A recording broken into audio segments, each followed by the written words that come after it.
It's good to give and receive. Donate your old glasses to the Lions Club at Eye Surgeons through December for 25% off your new glasses. Schedule an appointment to try on frames or order online.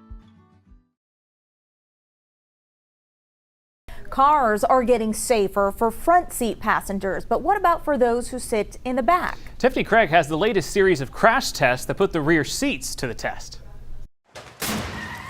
For more than 2 decades, those crash tests done by the Insurance Institute for Highway Safety have focused on front seats.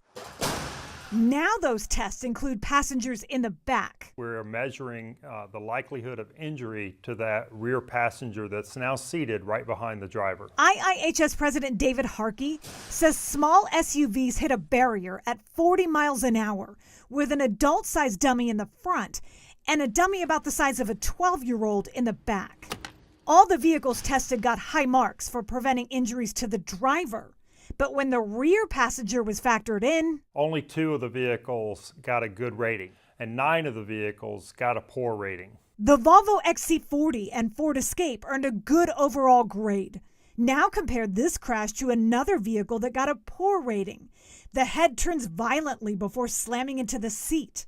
In another SUV, the head actually goes under the airbag and hits the door. That video you just saw, that was the Jeep Renegade, one of the vehicles that got a poor rating. So did the very popular Honda CR-V and the Mazda CX-5.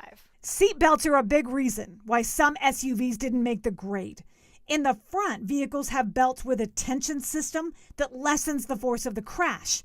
The 9 SUVs rated poor didn't have those seat belts in the back seat. Adding this kind of technology in the rear seat could certainly reduce the likelihood of you being severely injured or killed when riding in the rear of the vehicle. The IIHS says automakers know about these results and some are making changes for safety no matter where you sit in the car.